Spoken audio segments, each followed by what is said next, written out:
most of it has to do with insurance. What I'm sharing with you today are 12 specific ideas of how to bring down the cost of health care and make it more accessible.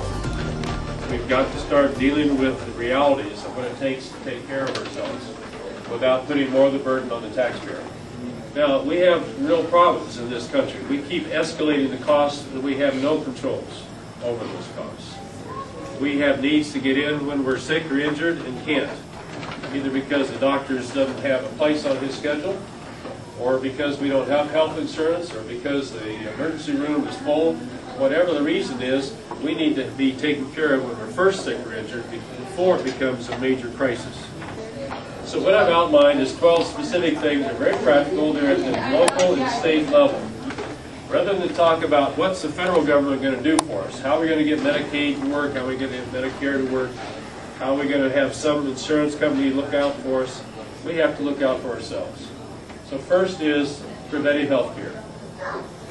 We have to deal with exercise and diet, obviously, is first and foremost. Each one of us is responsible for our own care and our own health. In medical school, I found that we have about the same number of physicians now as we did 30 years ago. Medical schools around the country are paid for by taxpayers. We have money by the state legislature in the state of Kansas.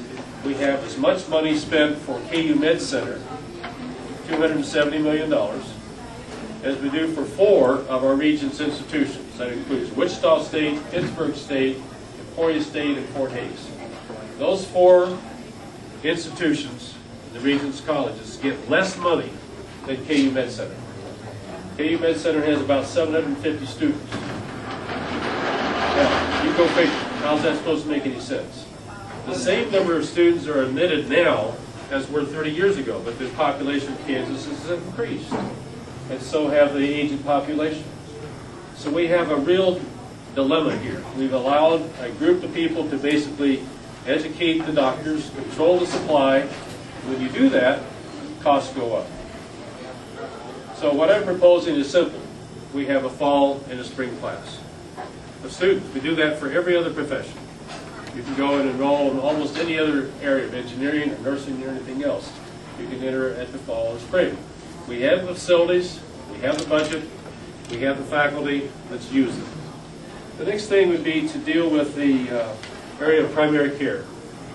80% of the needs of our population for health care are earache, sore throat, broken arm, fractured foot, whatever. Those are primary health care needs.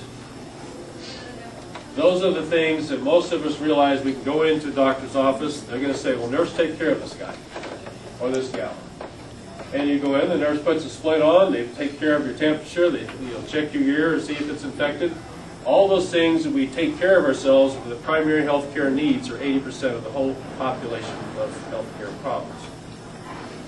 And yet we go through this system as if everyone has to go through first a whole maze of people to even get in to see the doctor. Now, what is happening not only in Kansas with Walgreens, as you probably know, but other places now are opening storefront clinics. So when you go in and get prescription filled, you can also get your ear checked. You can get your temperature checked, your blood pressure. You can have a chance to take care of that cut on your hand before it becomes infected and starts becoming gangrene.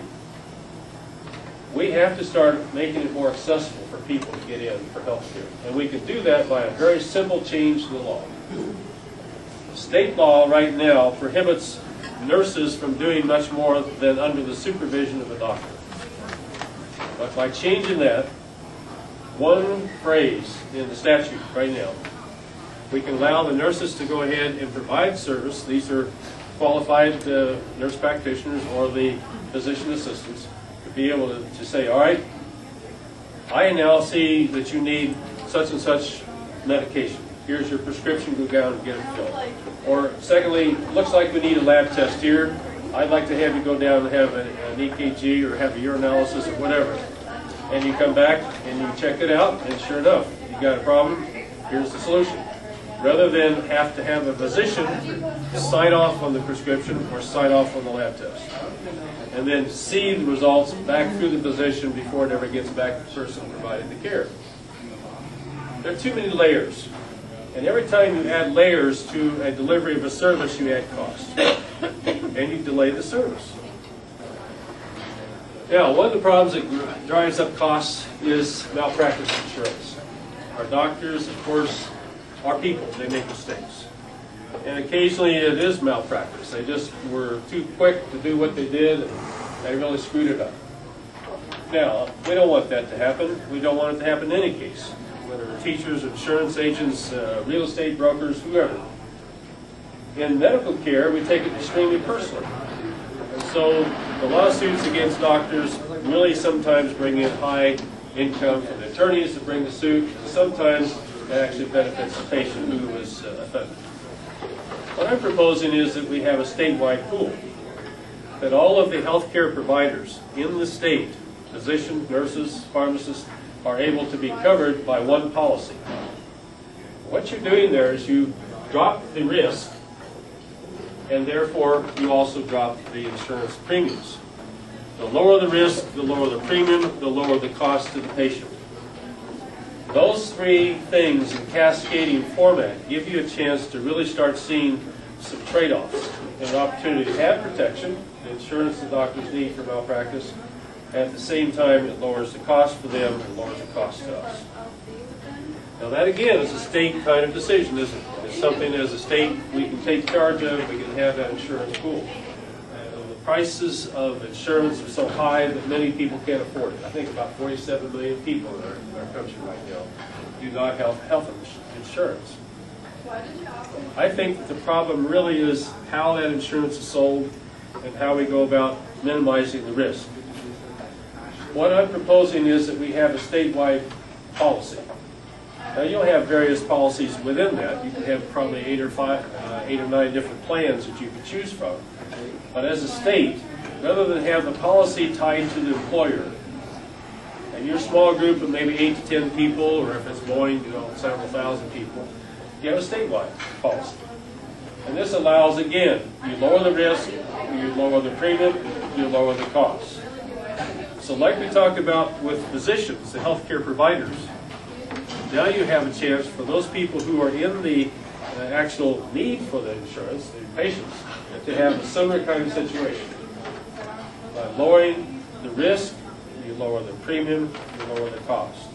Now more people can afford to have insurance, and more people can afford to change jobs. You're not tied to the employer's policy.